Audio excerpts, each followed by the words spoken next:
Iris. I'm a psychologist here at MindTribe, and I've completed my master's in counseling psychology. And I've had experience working with cases dealing with anxiety disorders, relationship issues, childhood trauma, body image and self esteem issues, among many more. And welcome to today's workshop on romantic relationship reboot, enhancing communication for better relationships. Now, since the topic is mentioning romantic relationship, but the aspects that we will be discussing about today, you can use it in all relationships in your life, be it your personal life, your professional life, or just platonic friendships. And as you know, communication is at the heart of every human connection, and improving it can transform every part of your life.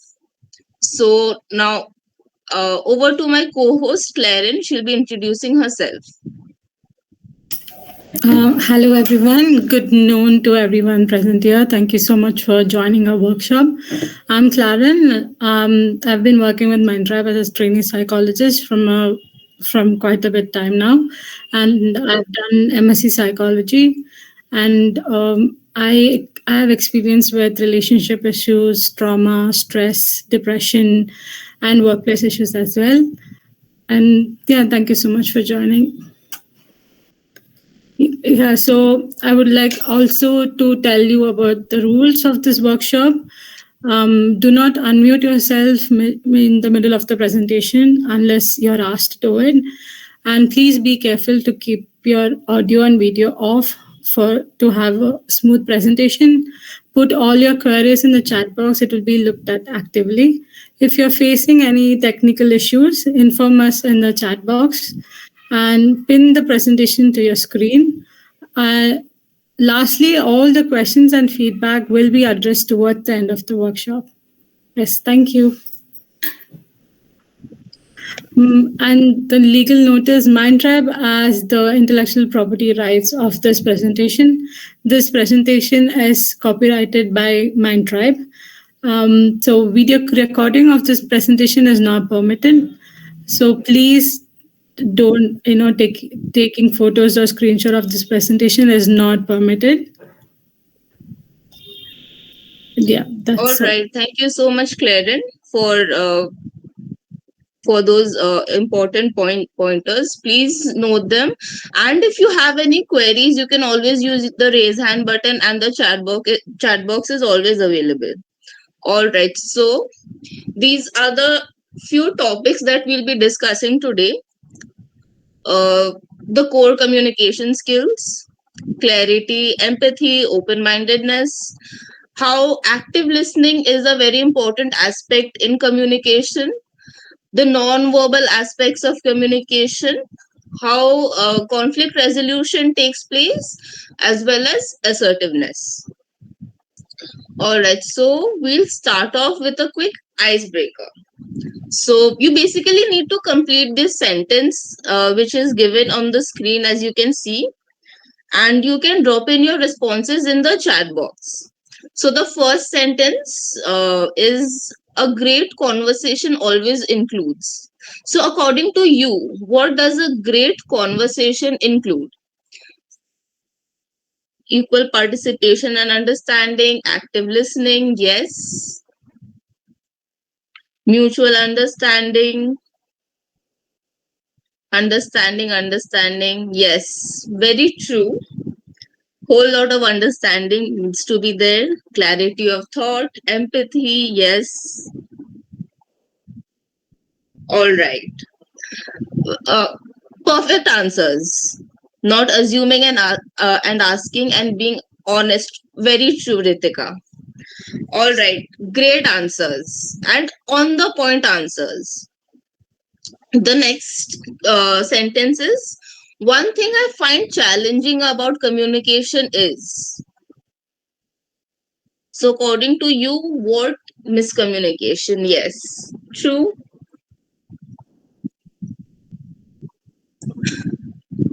Things that you find challenging, while communicating with, be it anyone, be it romantic partner, be it at workplace, be it with your family, your siblings, the feeling of not being judged. In fights, not able to talk, not prove points, come to a common ground when disagreements are found. The other person assuming I'm weak if I'm not assertive. True. Misunderstanding and mind reading. Very, very true. Manipulation. Absolutely. Low confidence. Sure. Fear of judgment. Yes. Responding before listening. Absolutely true. If the person is only listening and not understanding, what I mean is not what they think and make it the other way. Gaslighting. Not able to talk, just cried. Understanding the other person's feelings. One sided conversation.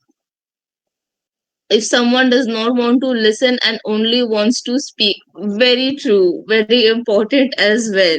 These are everything that we'll be discussing today. So you feel free to brace yourself, because this is everything that we will be touching on for today's workshop.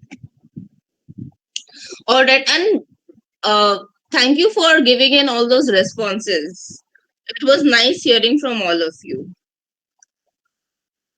Now, a quick factual research. So, research shows that communication is 55% non-verbal, 38% vocal, and 7% words only. So, this means that how we say something often carries more weight than what we say, and not just like the content of what you're saying. How you are saying it is the most important aspect. This also includes 38% is the tone of voice. The tone that you're using carries 38% of weightage, and your body language consists of 55% of weightage.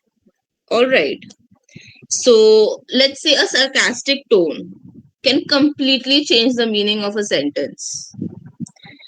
A few other things like eye contact, gestures, and postures also very important in communication. So basically, when we usually just focus on the words, we miss the crux of the communication, like the thing that is being said, the message. If we only focus on the words. All right. So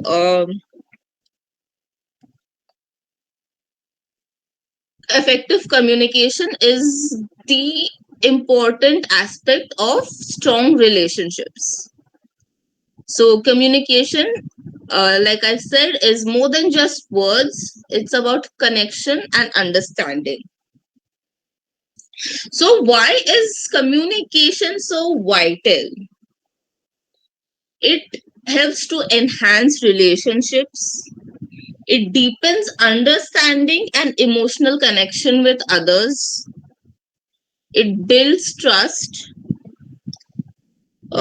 Honest and clear communication is very much important, and it fosters a safe environment when people can express themselves. Like you guys said in the chat box, like when people are not ready to listen and they just say, so other person is not feeling safe enough in that situation to speak, to even share their concerns in the first place. It reduces misunderstandings, prevents conflicts that arise from incorrect assumptions or unclear messages. Like again, a whole lot of you have said misunderstanding, miscommunications. So it also improves collaboration and teamwork. You are able to effectively solve problems faster and innovate more freely. So, communication as a whole isn't just about exchanging information, it's about connection. All right. So, moving on, what are some common obstacles you encounter in communication? You guys have already mentioned things like misunderstanding, not being heard, difficulty experiencing, expressing feelings. Um,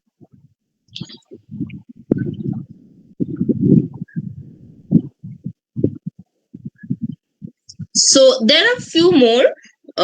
Some of you have also mentioned biases, assumptions, emotional barriers. I saw someone mentioning emotional barriers.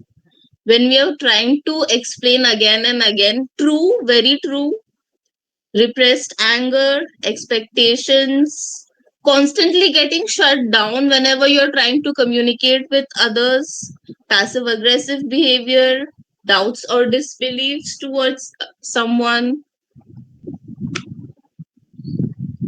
Sure, sure. All correct answers.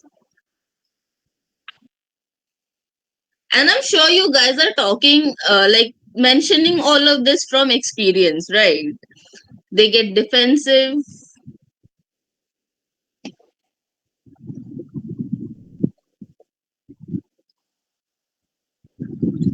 Um, a few other things like distractions as well. Someone using their phone while you are trying to talk to them. Lack of confidence too. Being untruthful towards the person. Difference in attitude. Sure, yes, absolutely. Being ignored, person not able to understand what we are trying to communicate. Absolutely. All right. So, what are a few core communication skills?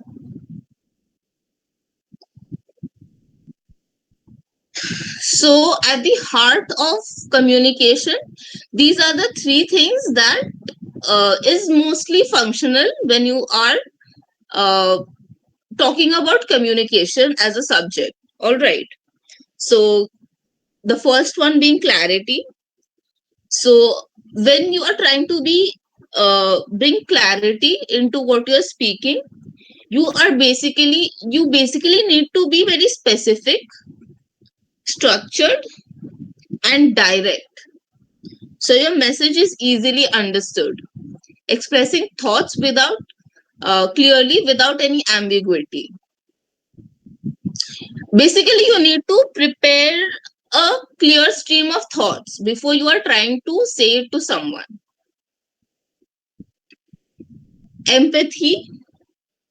So basically, understanding and sharing others' feelings and emotions. This is where you turn into the emotional experience of others and not just their words, what they felt.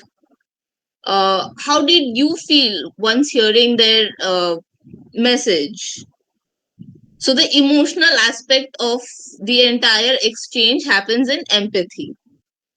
Open mindedness is where you are to remain curious and respectful, even when faced with different or opposing views. Very, very important. Being respectful. Even if the person in front of you is not, you need to hold your grounds in being respectful. Very important. And mastering these skills will help you create conversations where everyone feels seen, heard, and valued. Because even when clients come in, when they take sessions, they express that they do not feel heard. My partner keeps uh, blocking the conversations. They keep trying to uh, we are talking about something else and they are trying to insert themselves as the main character. So these are a few things that we see during sessions as well.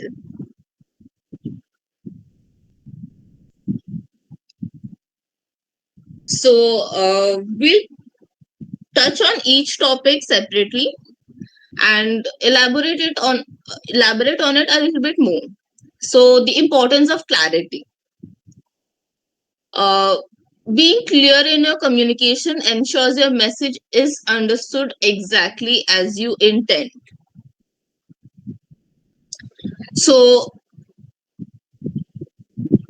um, a few tips for clear communication: plan before speaking, organize your thoughts, think about what you want to say and what outcome you want, using simple and straightforward language. Um, Basically, avoiding very vague language. Again, preparing yourself, structuring out what you want to say instead of, let's say, saying, do that thing. Say things like, send a text when you reach home. Be very, very specific. Use accessible language, like I mentioned. Match your language to the audience. Avoid any unnecessary jargon or any complexity.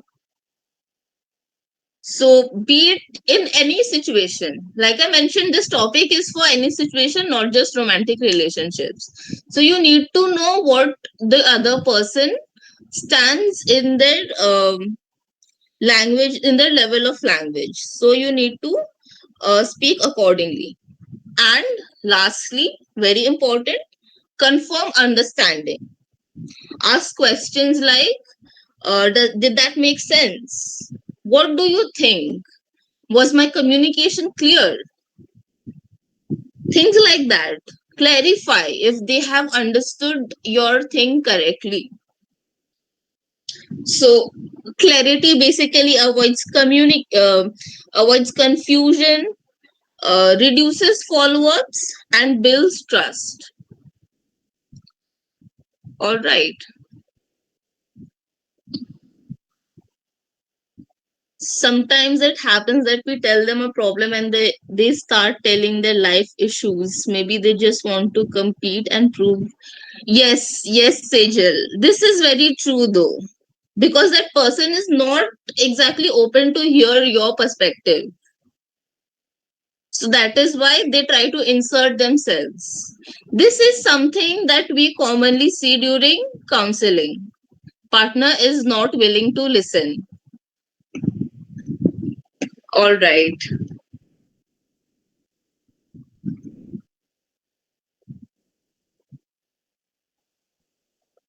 Um, Honey Mehta says, but they also have their problems. Yes, true. But since one person have started speaking, why not let them complete? Why insert yourself prematurely? Insert your problems prematurely into the conversation. That is the important aspect here. All of us have issues, but try not to insert yourself prematurely. They can always give space. Hold that space for them. Let them complete.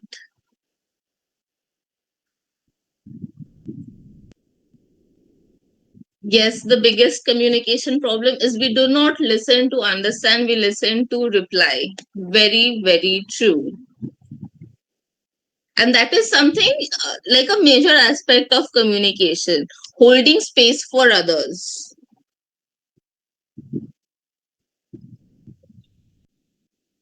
Coming on to empathy, the power of empathy. Uh, Empathy builds emotional bridges. It shows others that you care. Again, like uh, the situation that Sejal mentioned, the person that she's talking about lacks empathy very clearly, not willing to listen to you. So, empathy is an aspect they need to work on. Why empathy matters? Builds trust and safety. Very important. And the very first thing that you need to ensure. When someone feels heard and understood, they are more likely to open up and engage honestly. Empathetic communication creates a safe space where people don't feel judged, which is especially crucial in personal relationships and conflict resolution. This empathy, like, we as counselors, this is like a pillar of counseling that we hold in our spaces. So that is why we get a lot of clients saying this is the first time I was able to open up. Why is that? Because it's the very first time in their life someone was willing to offer them a listening ear, willing to let them speak, hold that space for them. So that is not just for therapists like us, it is an important aspect for everyone.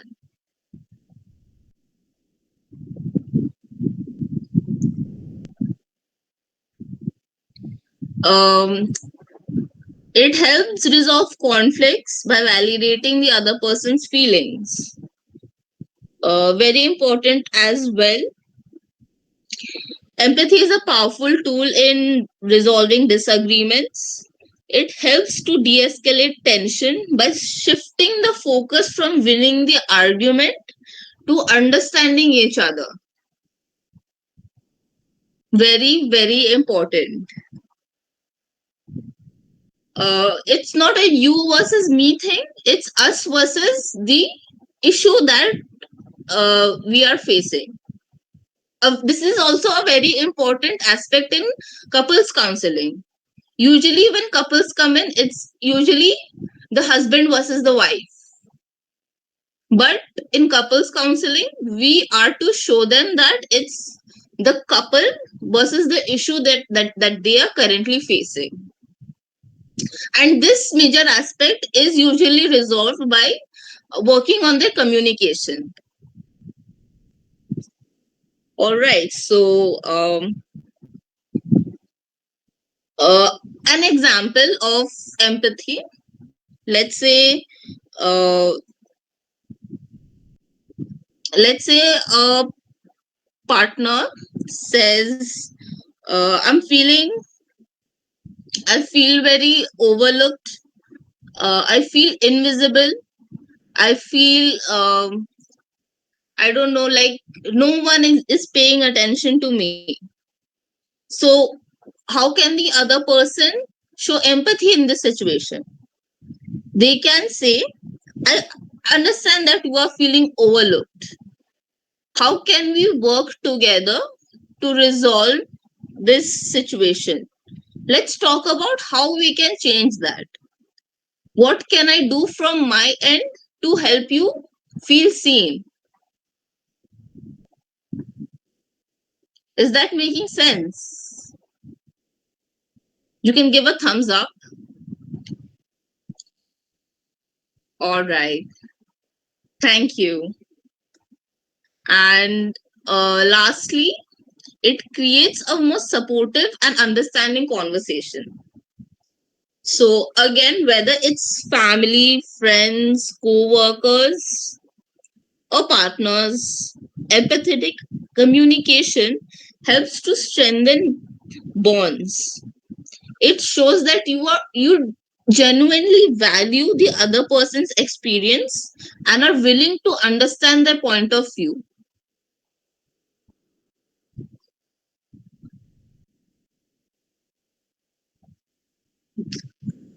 All right, so a few pointers on how you can show empathy.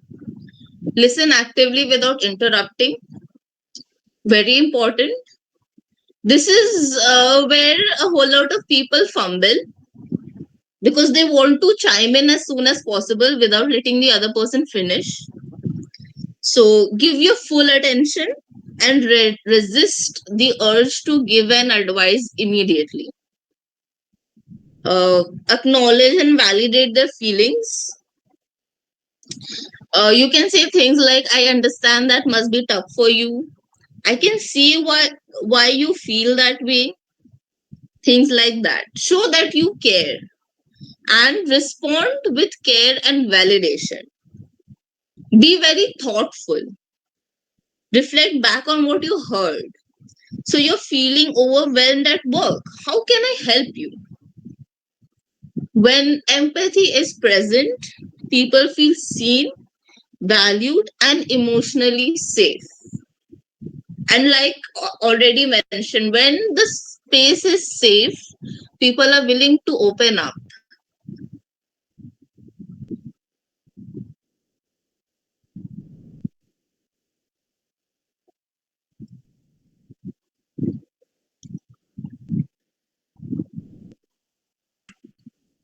All right, now coming on to open mindedness. Open mindedness basically means being willing to consider others' perspective and respecting differing opinions. It does not mean agreement, it means respect. Very important. If someone has a differing opinion, you do not need to agree to it, say yes to everything that they say. It means respecting their opinion.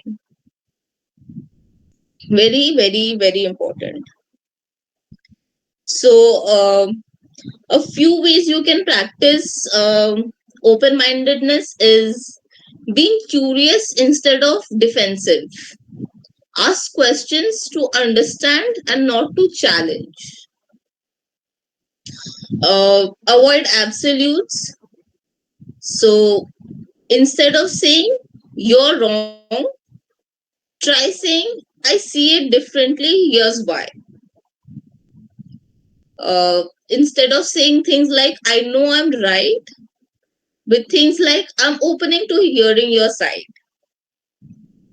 It instantly changes the space into very respectful instead of directly shutting down the other person. And focus on listening before responding. As we've already discussed, listening is a very important aspect in communicating. And also welcome constructive feedback.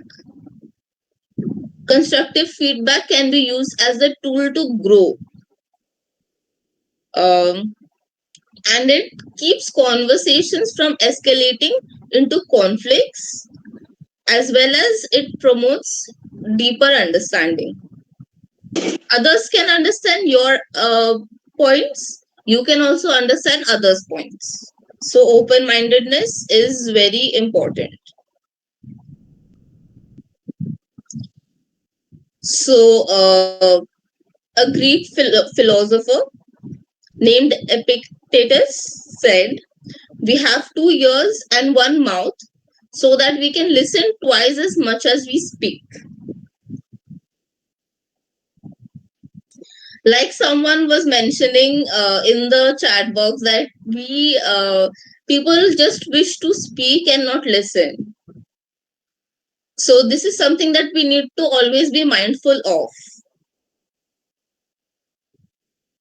So this basically reminds us to pause before responding. Gives Give yourself some space for the speaker also, to yourself also, to absorb what they have said.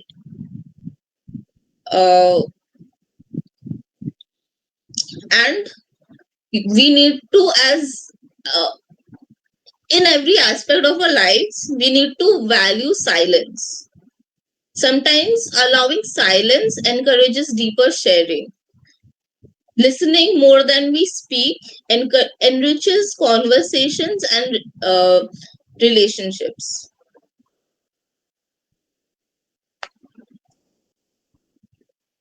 So now on to the topic of active listening.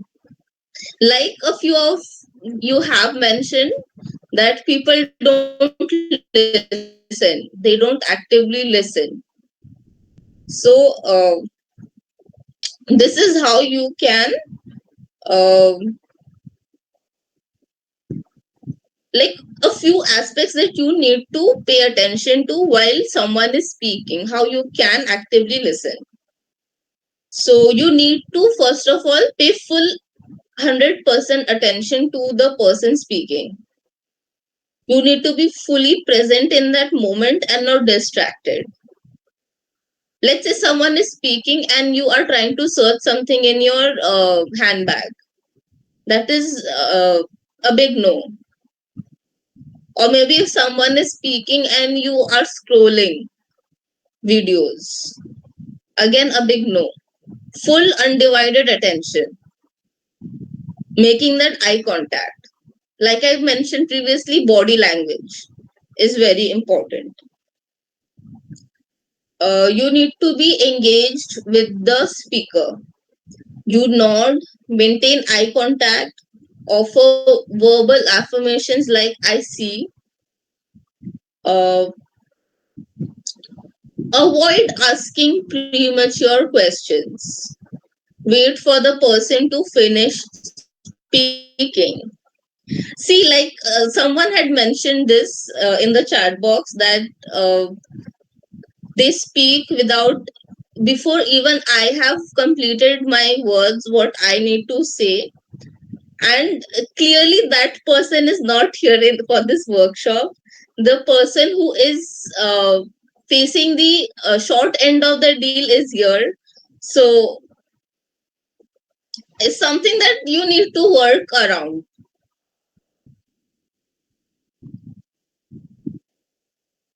Summarizing and paraphrasing.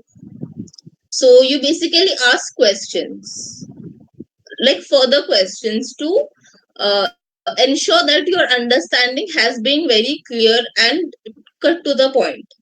So let's say someone spoke something and you ask, so did you mean this? Did I understand this correctly? Did I? Is this what was?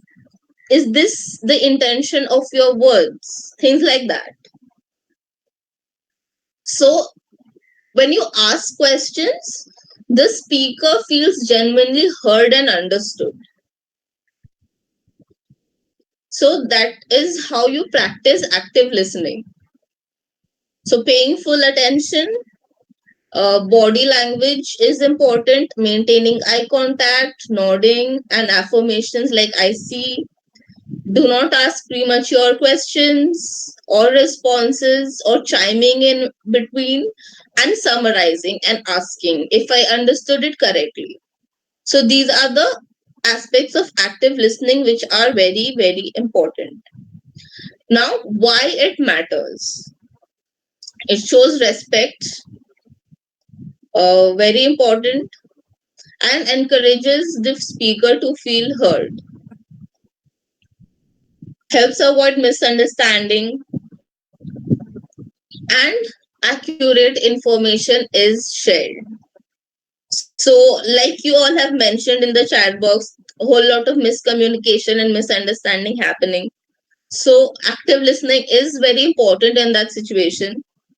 Both the person, be it, let's say it's a three people sitting and talking, two people sitting and talking, or no matter how many people are talking, active listening is very important in that situation.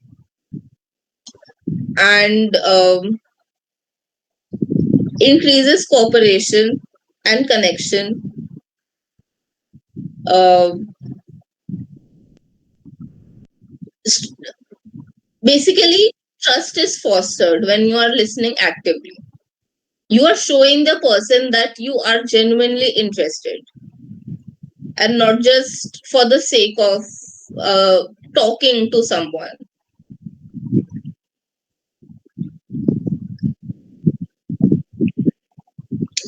All right, so quick ad break. Since it's a free session, there needs to be an ad break. Like in YouTube, when things are free, there is an ad. So if you wish to have a sip of water, you wish to visit the washroom, do so. Feel free to do so. So, what is one on one counseling?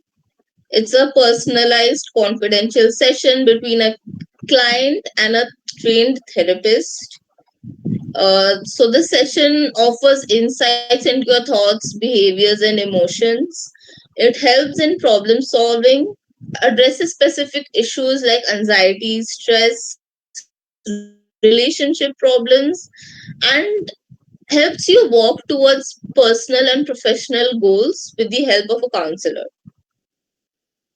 So, a counseling misconception is where people think that counseling and therapy is only for those who are sick, those who are maladaptive in their regular life, those who are coping incorrectly. Sure, it is for them, but not just for them. Counseling is for anyone who wants to be their best version, for better relationships, for more friends, academic success, career advancement. If you wish to know yourself better, if you wish to understand yourself better, if you wish to present yourself better, counseling is for you. And why choose Mind Tribe?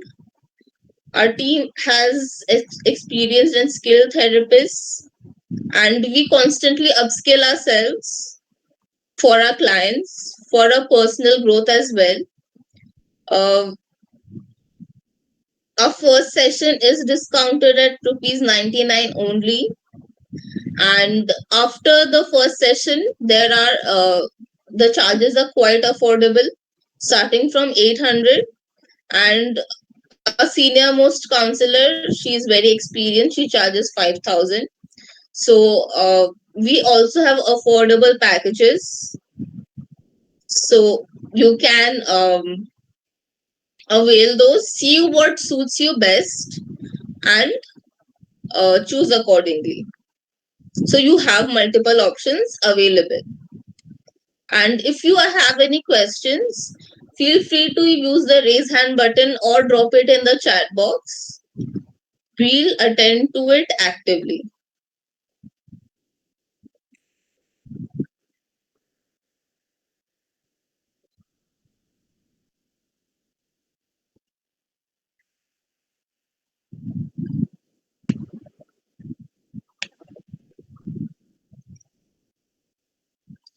All right.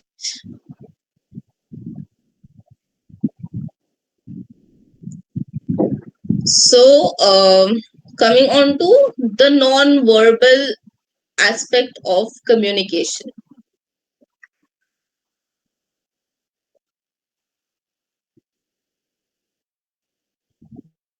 So, like I mentioned in the research statistics that was mentioned earlier, um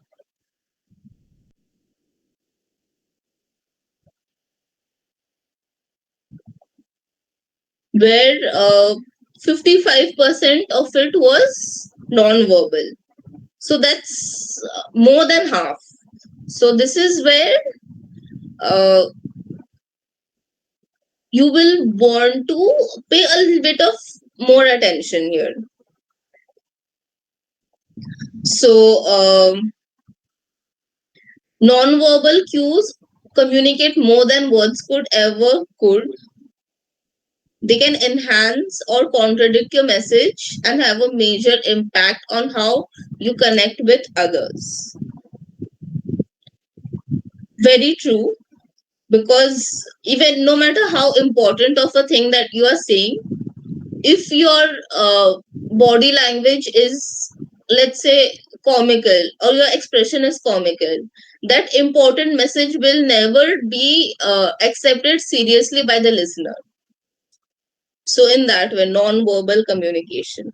So a few things to keep in mind: the tone of your voice, warm, cold, sarcastic. When which one to use where, which one aligns with which type of communication, because each tone of your voice will change the meaning of the words that you're trying to speak. Body language. Um, your body, basically, when someone is talking to you, your body being directly faced towards one person, or being perpendicular to a person. Or if the person is turned away, then obviously that person is not listening to you, not interested at all. Or uh, when the person has their arms crossed in front of them, that also expresses a closed posture, as opposed to an open posture. When the person is turned towards you, they are facing you, uh, and being attentive towards you, basically. Eye contact. So eye contact basically exudes confidence, uh, and interest towards the person, towards the other person. When the person is not maintaining an eye contact, it indicates discomfort, or the person is clearly not interested. And one more thing, facial expressions. A frown, a smile, or a raised eyebrow, it shows a lot. It is communicating a lot. So, non-verbal cues give in a lot of indicators if you are at all interested in a conversation or not.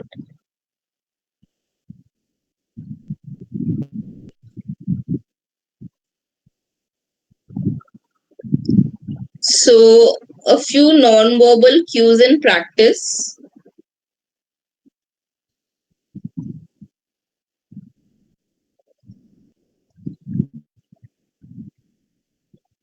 So basically, it's a scenario. Imagine you're with your partner and they say, "I'm really happy to help you." However, while saying this, they cross their arms tightly over the chest, speak with a monotone, that is a flat voice, avoid eye contact, looking down at their phone, shift their weight from one foot to another, appearing restless. So, so while doing all of this, these non-verbal cues, and they are saying, "I'm really happy to help you." Would you believe them? Obviously not. Uh, their non-verbal cues spoke louder than what their words could have said. So being mindful of these aspects and observing others' non-verbal cues alongside enhances communication significantly.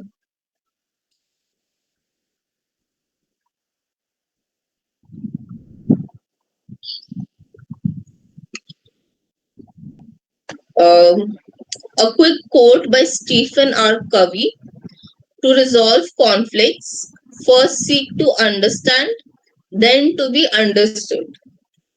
Again, this is a major place where people fumble because they want to put in their perspective first. I will say my part first. You will listen to me first. Instead of letting someone else speak and put in their perspective first. I need to do everything before, then you will do anything after that. Major conflict will happen, obviously. So, a quick rule of thumb: let them speak first, seek to understand, and then understood. Why did that happen? Why they were unable to show up? Why they failed in this certain aspect? So, in that way, seek to understand first. So, a few conflict resolution strategies. So, using I statements.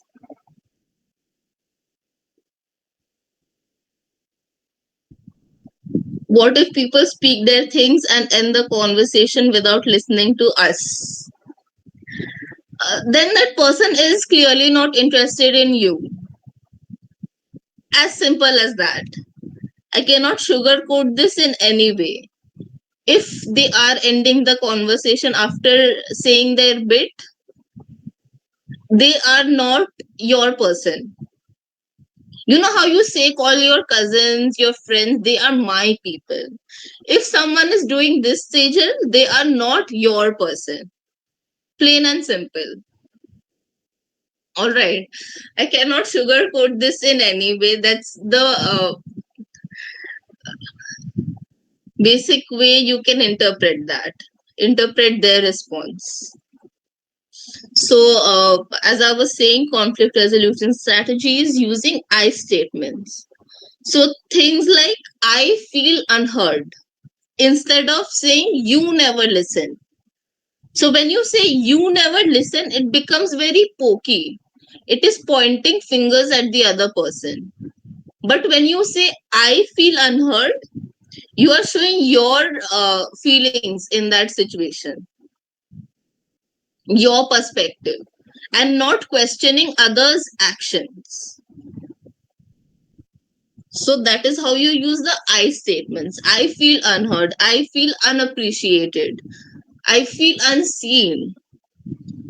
Instead of you don't appreciate me, you don't see my efforts, you never listen. That's a big no. Do not use those sentences. Use I statements.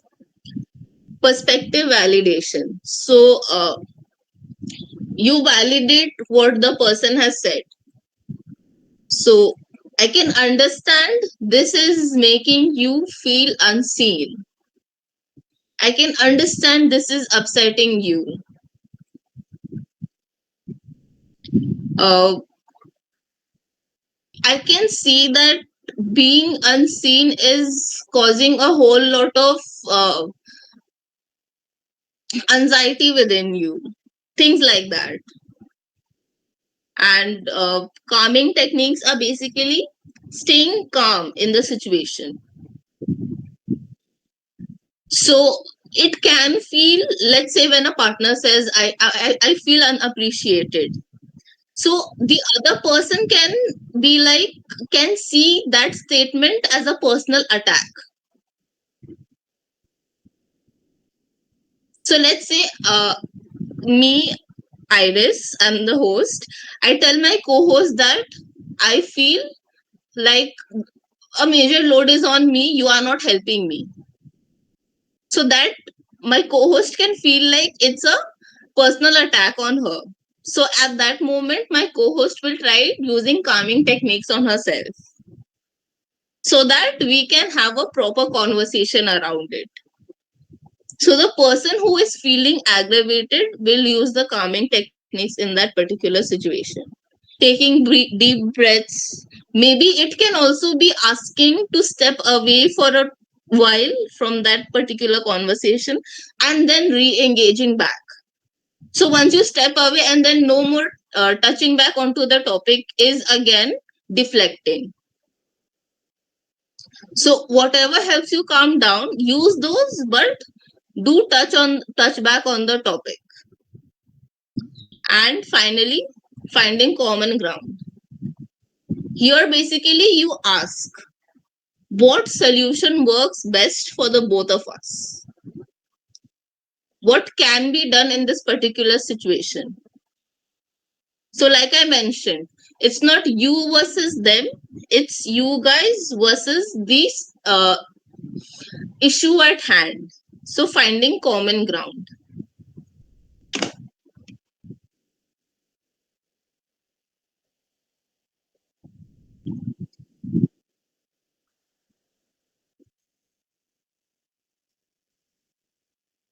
Now we come on to the topic of assertiveness.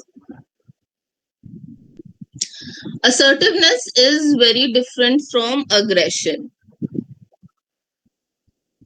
Aggression is, like I said, like I was mentioning in the I statements, you never listen, you never appreciate.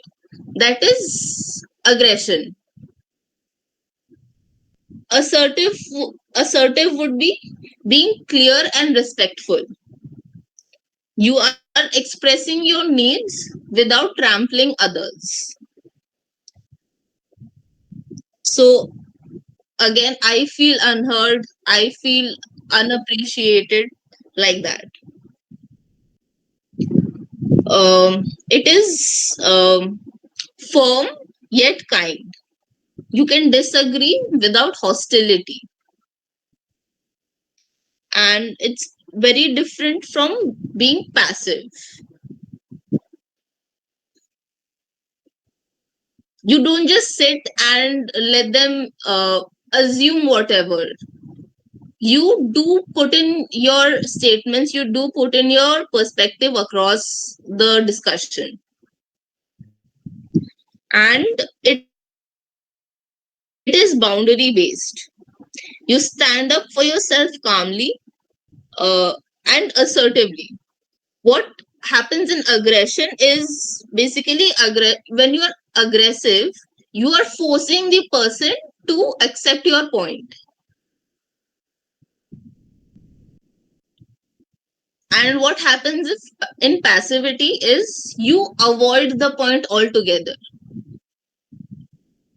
But assertiveness is when you are communicating calmly and kindly. So a balance is very important in assertiveness.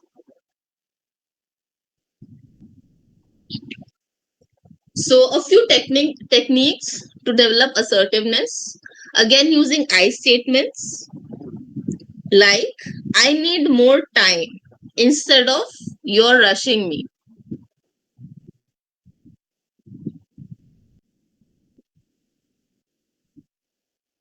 By now, you guys must have understood how to use these I statements. Practice saying no, guilt free.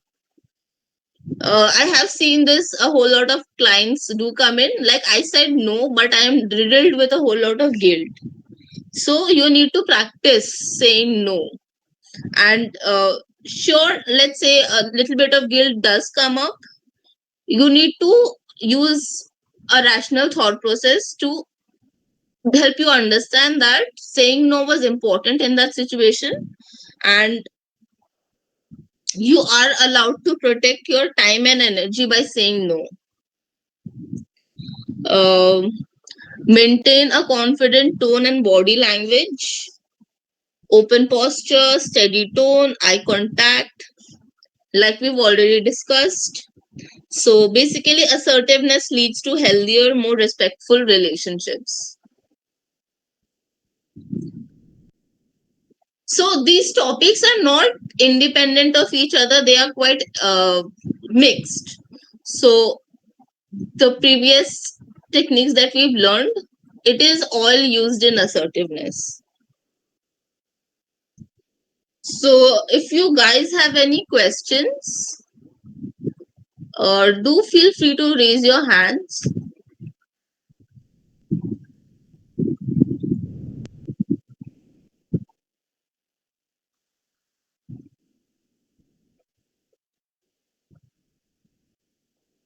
Yes, Abhishek. How to reconnect relationship? I'm sorry, I missed out the last portion of your question. How to reconnect? How to reconnect with the past partner? Means I want to connect with her, and does manifestation and anything can be helpful like that? Because I am not means I am she blocked me, but I didn't text her or did anything. I am just waiting her patiently, but I don't. Sometimes I feel like I lost her, but I don't want to lose her, Okay. See, and the I want her. That's it.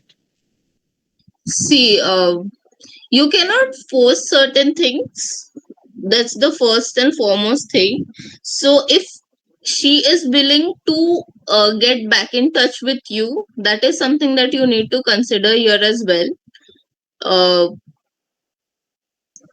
so once she does consent to having you back into her life, then using all of these techniques, clarifying what exactly went wrong, being open to her feedback, See, everything that we have learned here is applicable in your situation. It's just that you need to be uh, you need to make peace with her decision. If she is planning to keep you blocked throughout, or if at all she is willing to somewhere in the near future unblock you and open that channel of communication.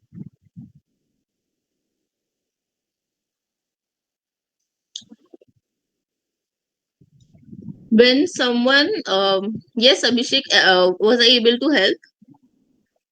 Ma'am, there is a no way to connect. Means I don't know. Means I don't want to do messed up things, but I don't know what should I means do. I'm just missing her and thinking about her, feeling like cat. But I don't want to text. If I text, then she misinterpreted things. That's why I don't do. I want means like how should I explain things? Means I want to support her, but means what happened, ma'am? Can I tell you that? Miss, I talk in peace, and she said me, "You are diplomatic evil sent." If I said, and she assumed by herself that I am always in anger. But since the relationship, I was never in anger with her, and she said, "You are in anger." And when I said, "You are in anger," then accept that. But why should I accept things? I don't know, but it's messed up things. I don't know how to express. Sorry, ma'am. All right, all right. You need to see, first and foremost, you need to be respectful when communicating and try to understand what the other person is trying to say. Do not just deflect at the very first chance. Understand why they feel that you are always angry. So maybe try starting from there and then see how it goes. Uh, Ayushi says when someone who raised voice, then it's natural for us to react in the moment. Then they blame us and cut communication. Again, this is a very maladaptive way for someone to communicate until that person realizes that something what they are doing is wrong in that particular situation. Then I guess you need to hold that space. You, from your end, you need to be respectful. All right. No matter what they do, raise voice, be angry, you need to be respectful no matter what. Now if they blame and cut communication, then again, uh, if they are that simple aspect of being empathetic, that is clearly missing. And you need to ensure that you are listening, and even then they are not willing to hold that space for you. Then again, you need to like uh, have a real chat with that person, that if you are not willing to listen to me, then uh, I do not know how this is going to unfold in the future, because this is again something very commonly we see in relationships, that one person is not willing to listen, and if you are unable to communicate, then that relationship basically it breaks apart. If that communication is only not happening, then how to talk, how to discuss things? So if that person is cutting off communication, then you need to decide for yourself.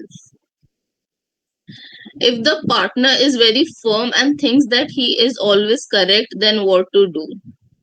Then that is a very incorrect attitude to hold. Like somewhere I had mentioned, in open mindedness, if someone says that they are always right, they are not being open minded, they are not willing to take up any other perspective. So it can feel in that moment that you're talking to a wall. So again, you need to be assertive from your end.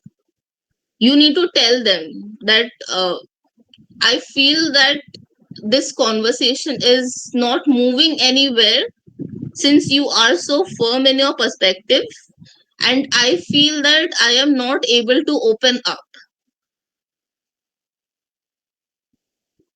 And then see how it goes. Because since you are giving very specific situations, I need to know exactly what topic that they feel that they're always correct. So if you ever consider taking one-on-one sessions, you can discuss this. Uh, Ranjini, you can Sure, ma'am. I'll do that because all along the entire family is actually thinks that whatever I'm doing is not correct, and they whatever they are doing is correct. So that's why I feel like somewhat left out. So that's a problem. So I'll surely have to take a one-on-one session, ma'am, because somehow I want to come out of it. Then only I can concentrate very nicely on my career, ma'am, because my career is online tutoring. I'm not able to concentrate on it because of these issues. And even if whatever I say, they are not able to understand, ma'am. And both my daughters are in support of my husband. So whatever may they tell, they blindly follow. So they don't think that my partner is wrong. So that's an issue. I'll try to take up one-on-one tutoring, one-on-one counseling, because I have to somehow resolve this issue, ma'am, because I cannot go on with this issue for a long period of time. Somehow I have to resolve it. So I'll do whatever you are saying. I'll surely adhere to it, ma'am. Surely I'll try my best. all right. And I can see like it is weighing down on you quite a lot. So I do hope that after taking counseling, you find a solution for yourself. Ma'am, You like you know how to go about it afterwards. sure, I'll do that, ma'am. Thank you very much, ma'am. Thank you for sharing, Ranjini.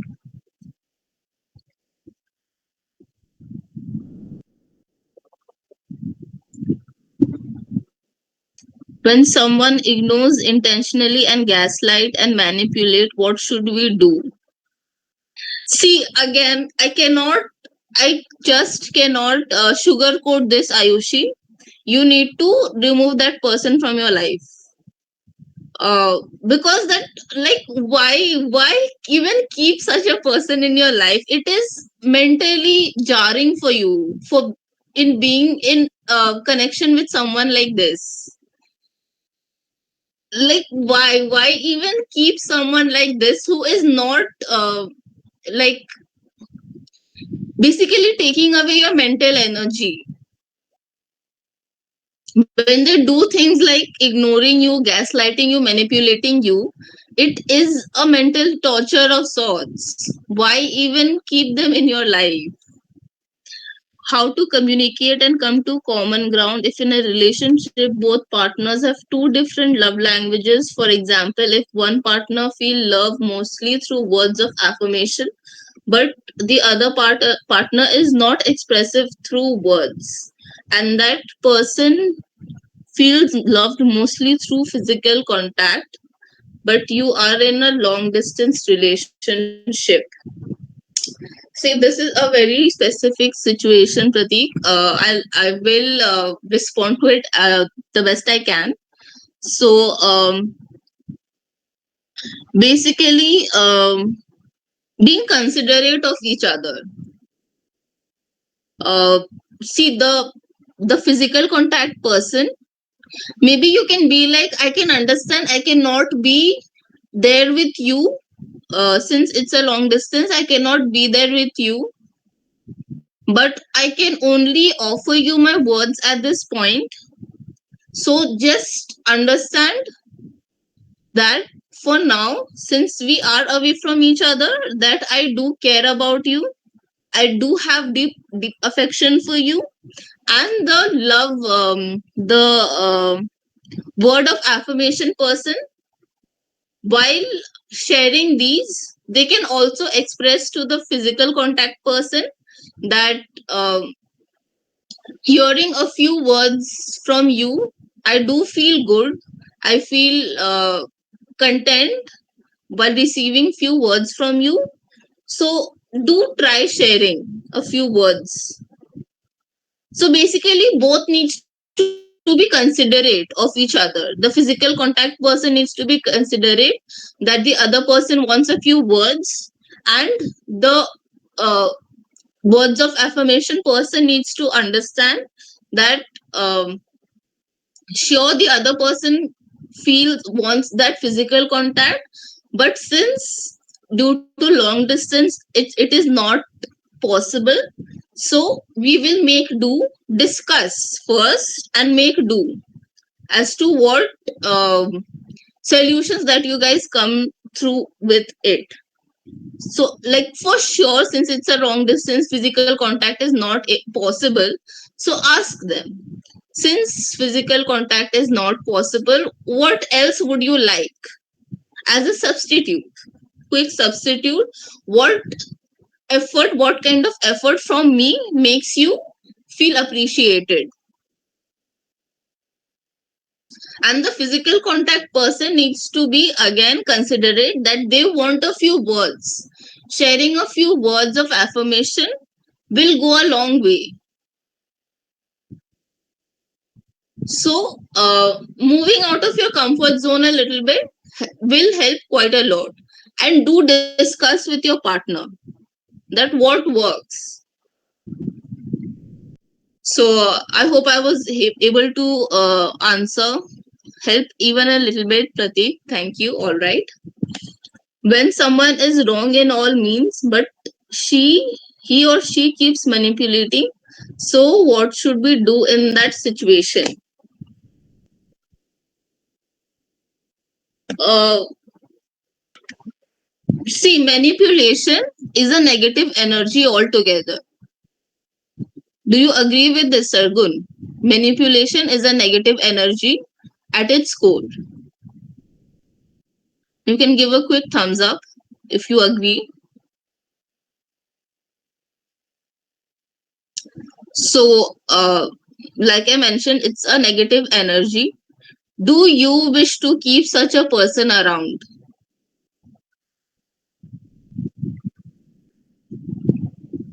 That's a very important question that you need to think. Like I had mentioned for Ayushi, ignoring, gaslighting, manipulation, these are negative energies. Are you willing to let such energies work in your space? That is something you need to decide for yourselves.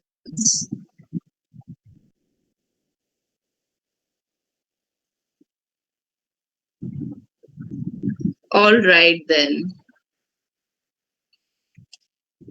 A quick poll. Have you used these skills previously? The skills that we now spoke about: clarity, active listening, empathy, assertiveness, open-mindedness. Have you used these skills previously? You can give a thumbs up.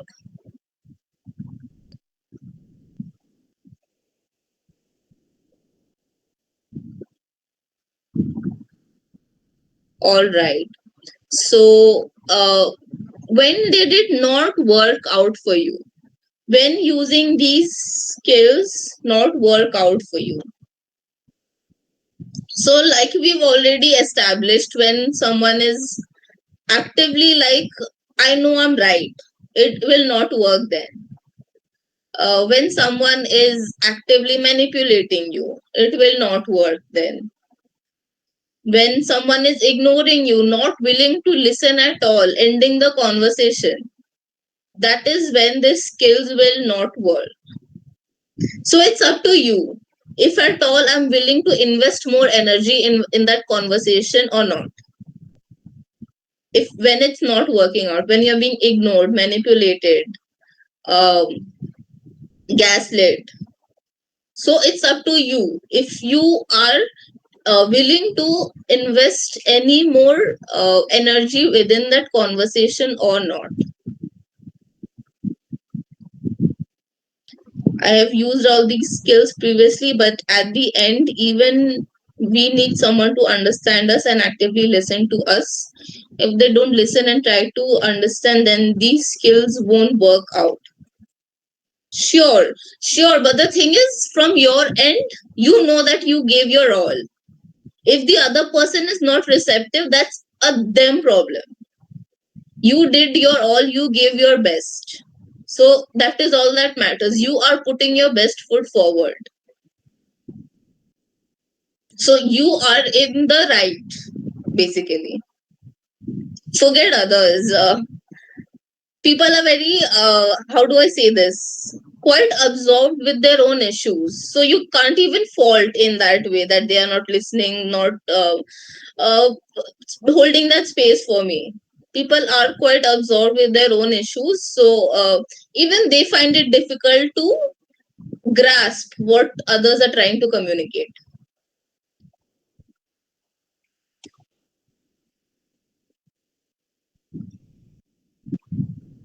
All right. So, a next question: which communication skill do you think is the hardest to master? Again, clarity, active listening, empathy, assertiveness, open mindedness. Which one would you think is the hardest to master? Active listening, empathy. All right. Again, active listening. Sure. It does take practice. It does take practice. I'm not going to lie. You need that mindful efforts from yourself to actually master that active listening skill.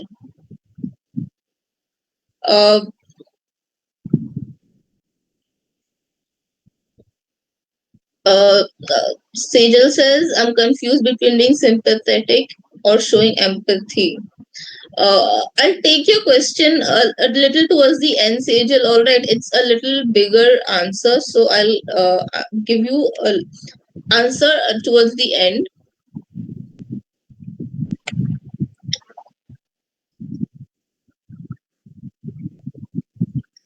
Sachi says assertiveness. Sure, again, practice. It does take practice. So once you've learned these things, just keep it on the back of your mind. Try to start applying it from now onwards. Uh, and keep applying these aspects. And like I mentioned, practice. So, a quick case study we have about Arjun and Priya. They have been close friends for years, but recently their conversation had grown tense. Whenever Priya opened up about her struggles at work, Arjun would quickly interrupt to offer solutions, leaving her unheard. On the other hand, Arjun felt frustrated when Priya often called late at night to vent, interrupting his sleep. Priya mentioned feeling unsupported, and Arjun replied, I'm just trying to help. Priya felt dismissed, while Arjun felt unappreciated. So, a few follow up questions. How can Arjun and Priya clearly share their feelings with each other in a way that strengthens their relationship? So there is one big aspect which is missing in this case study.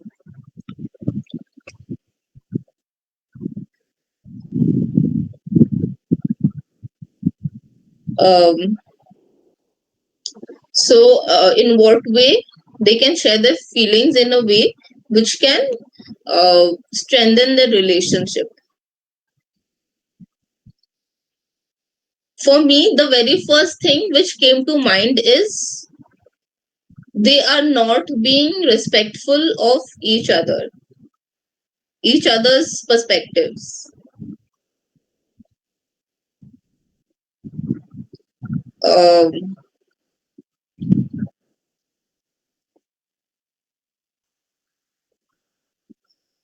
they need a time where they are present only for themselves, not for others if they really care. Priya needs to explain things to Arjun. What is he doing wrong, or what should he have to work on?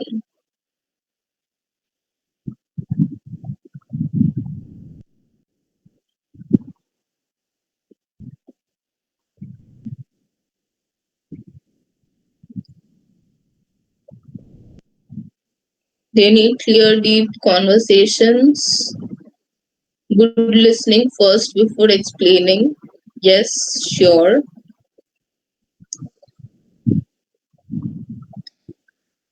See, Arjun is not being respectful when Priya is speaking. He's quickly interrupting and offering solutions.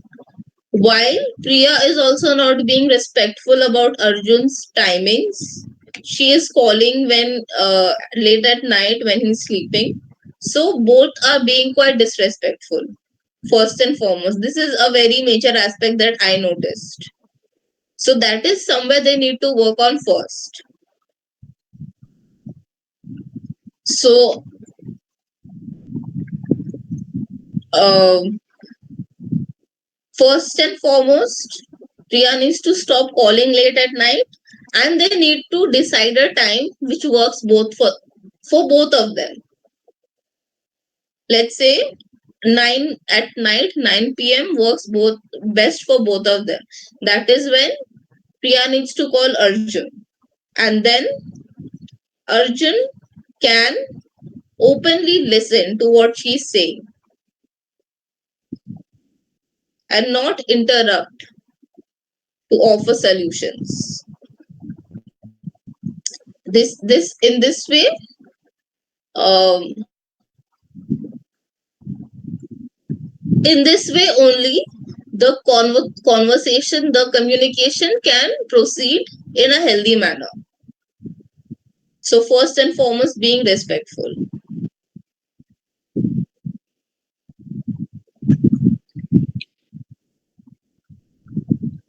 So what can they do to set limits that work for both while keeping their bond strong? This I already discussed, like respecting the time and respecting Priya respecting his time and Arjun respecting Priya's when Priya is speaking and not interrupting. So that is a limit that both of them are setting. So very quickly, uh, halt method. So halt method is basically used to um,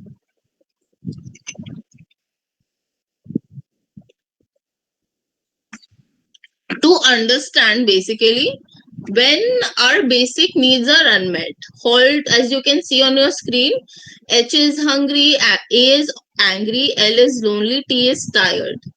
So these represents the four stages of being we find ourselves in when our basic needs are unmet. So when we are hungry, angry, lonely, and tired, we may unwittingly engage in self-destructive behavior. So this is quite an easy tool to evaluate one's physical and mental state and identifying signs that could be impairing to their ability to make good decisions or react in productive ways. So,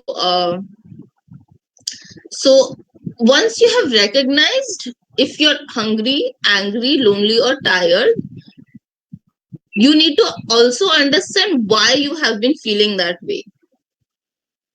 So, if you're hungry, did you skip a meal?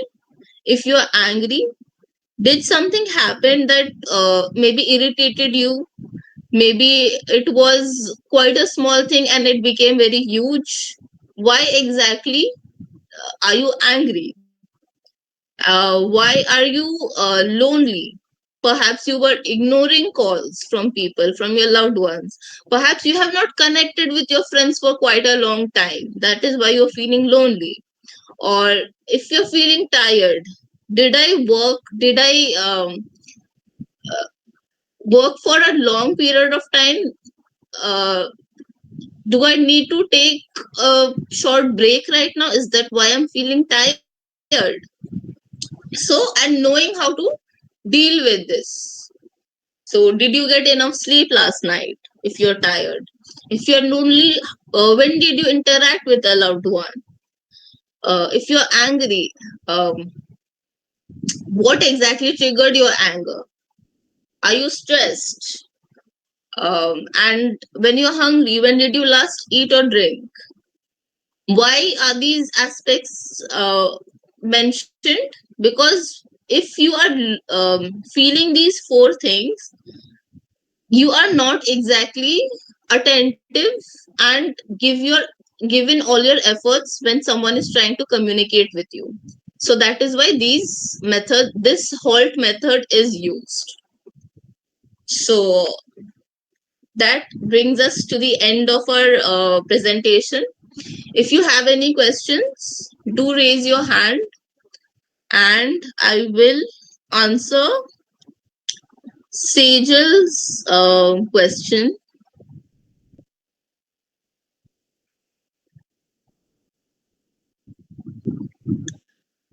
She says that I sometimes feel that if I accidentally show sympathy instead of empathy, I get confused when they share their issues, whether I'm showing empathy or I'm being sympathetic. See, sympathy is basically, in very simple words, sympathy is showing pity. No one wants others to feel others. No one wants that others are feeling pity for them. So, sympathy is that. Empathy is basically you are putting yourself in their shoes, trying to feel the same way they are feeling. So, that is empathy.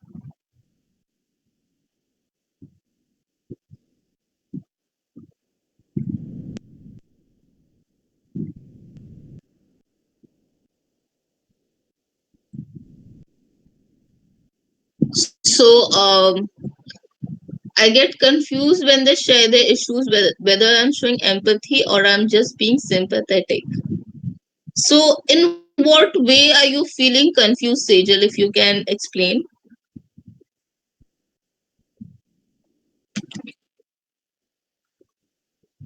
See, one major aspect of empathy versus sympathy is, uh, let's take the incident of the plane crash recently. So, you sympathize with the families of the victims. That's sympathy. Empathy is when you uh, try to understand how they are feeling. They must be devastated. They must feel very, very low at this moment.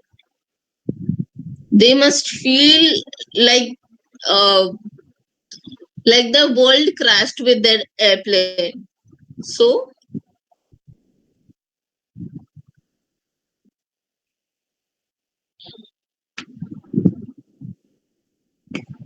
maybe when people share the issues and I try to listen and respond, I feel that I am only showing sympathy.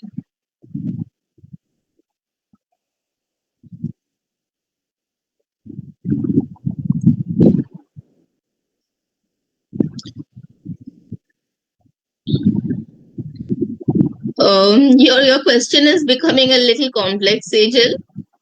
Um, so how are you showing this sympathy? Give me a few sentences.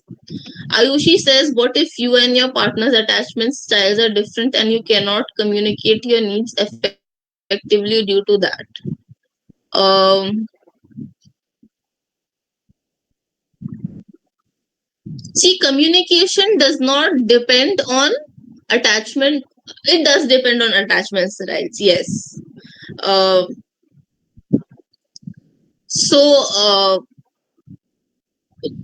let's say you are securely attached and your partner is, or your partner is avoidantly attached, so he will obviously not want to listen to you, not want to communicate. But you you as a securely attached person needs to make it clear to your partner that if we do not communicate, if we do not discuss on certain things, the relationship might not hold. Because when you can't communicate needs effectively, that is exactly what is happening. It is, the relationship falls apart. So the uh, other person who is being avoidant, it's an example, I do not know what exactly your attachment styles are, I'm just giving an example. So if the avoidant person is still not wanting to communicate, you need to make them understand that if we do not communicate, if we cannot uh, express ourselves effectively, then uh, the relationship will fall apart, since again communication is a key aspect. So yes, yes. It, I will not use the word fixed, because it is a little incorrect word to be used. Attachment styles can be improved. So I'm guessing you do know the four attachment styles. The best attachment is the secure attachment. So with therapy and counseling, if anyone is anything apart from a securely attached person, they can, let's say a person is avoidant, they can work on themselves to become a securely attached person. So with the help of therapy and counseling, it is possible.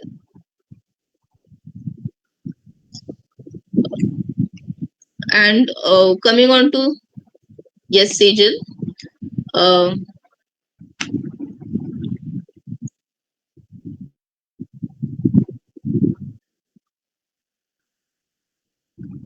I'm feeling stressed due to my family issues. My response: it happens, you can't change others, but try that, they will not affect you. What if this response is sympathetic? Try to hold that space for them. Um, sure, this response is sympathetic, but try to hold that space. When you're showing empathy, you are holding the space for the person to express their emotions. You are holding that space for them to, like, uh, feel free to share with me.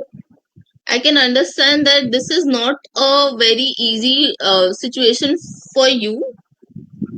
Uh, the fact that you are feeling stressed right now is quite normal, it's quite understandable, since it's your family. uh, uh, it is quite unavoidable for you, you need to face those things.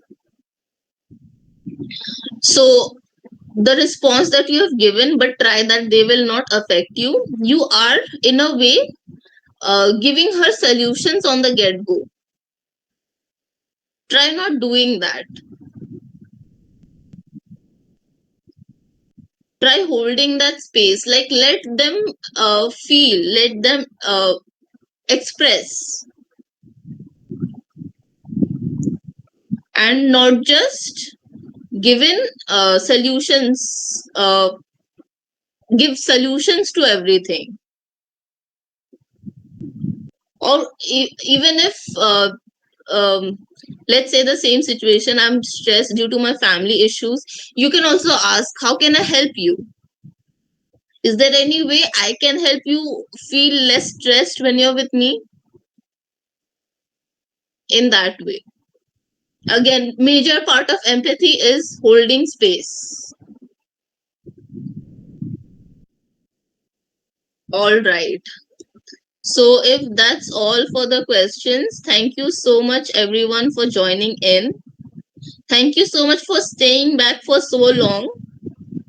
uh, uh, if you have any questions, feel free to stay back. And for the rest, have a great Sunday. Enjoy your Sunday. And yeah, have a good day. Thank you so much for joining. And feel free to drop off if you want.